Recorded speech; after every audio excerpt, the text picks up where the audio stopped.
여러분 안녕하십니까? CJB 뉴스입니다. 정부가 사회적 거리두기 2단계 방침을 31일까지 연장하기로 하면서 충청북도가 추가 지침을 발표했습니다.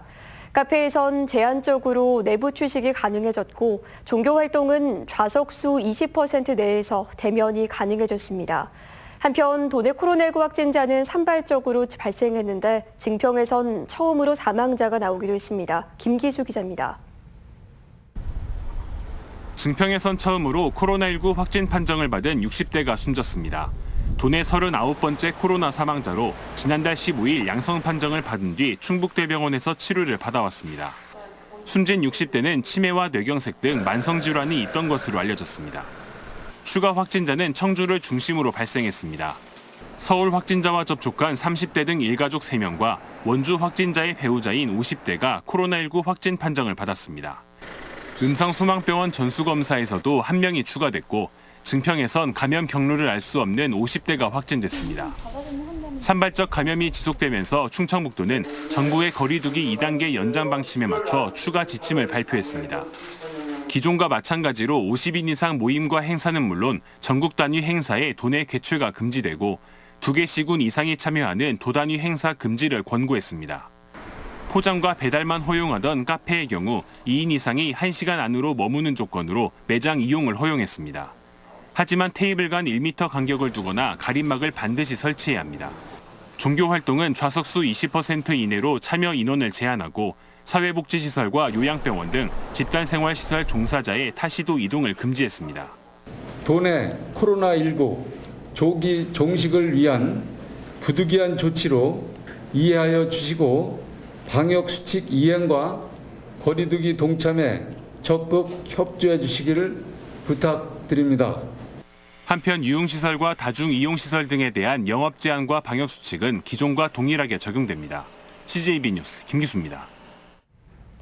청주시는 코로나19 진단검사 행정명령을 어긴 BTJB 열방센터 방문자 3명을 경찰에 고발했습니다. 질병관리청에서 통보된 방문자 48명 가운데 44명은 진단검사를 받았고 1명은 해당 센터를 방문하지 않았다고 진술한 것으로 알려졌습니다. 행정명령을 어긴 확진자에게는 200만 원 이하의 벌금과 함께 구상금이 청구될 수 있습니다. 지난해 코로나19 여파로 비대면 사이버 범죄가 증가한 것으로 나타났습니다. 충북경찰청은 지난해 도내에서 발생한 인터넷 사기와 사이버 금융 범죄는 각각 4,470건, 710건으로 집계됐다고 밝혔습니다. 2019년 같은 기간과 비교했을 때 29.4%, 67%가 늘어난 수치입니다. 한편 절도와 폭력 등 대면 범죄의 경우 17.6% 하락했습니다. 장애인을 배려하는 대표적인 정책 중 하나가 장애인 전용 주차구역인데요. 해마다 늘던 신고 건수가 지난해 처음으로 감소했습니다.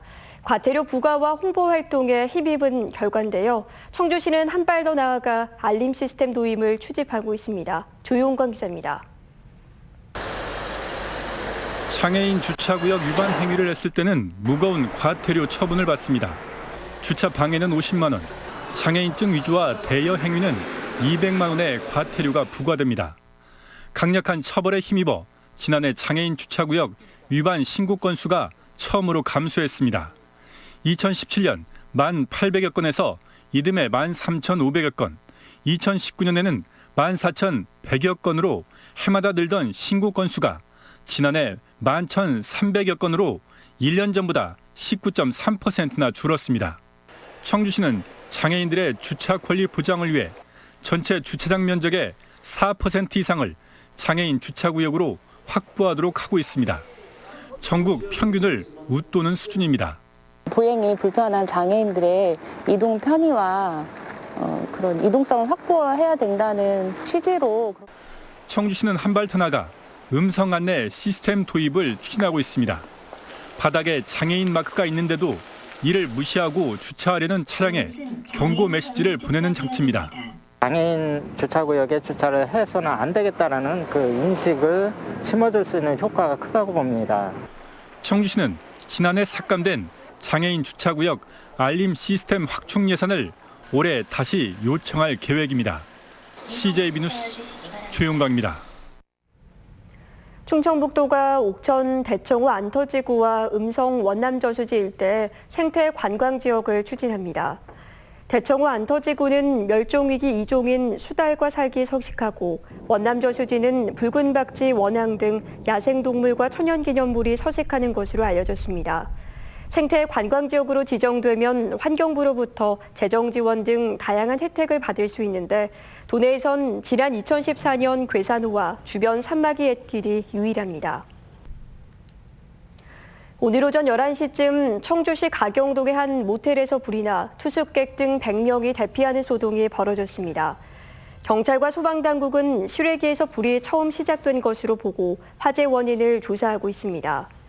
비슷한 시각 청주시 남이면 경부고속도로에선 25톤 화물차에서 화재가 발생했습니다. 연기가 치솟자 운전자가 긴급 대피하면서 인명피해는 없었습니다. 경찰과 소방당국은 운전자를 상대로 정확한 화재 원인을 파악하고 있습니다. 끝으로 날씨입니다. 오늘 충북 지역은 낮 기온이 0도 안팎으로 추운 날씨를 보였습니다. 내일은 기온이 큰 폭으로 낮아지겠습니다. 아침 최저 기온은 영하 13도에서 영하 8도, 낮 최고 기온은 영하 2도에서 1도 분포를 보이겠습니다. 바람도 강하게 불면서 체감 온도가 더욱 낮아질 것으로 보여 건강관리에 각별히 유의하시기 바랍니다. 뉴스를 마칩니다. 시청해주신 여러분 고맙습니다.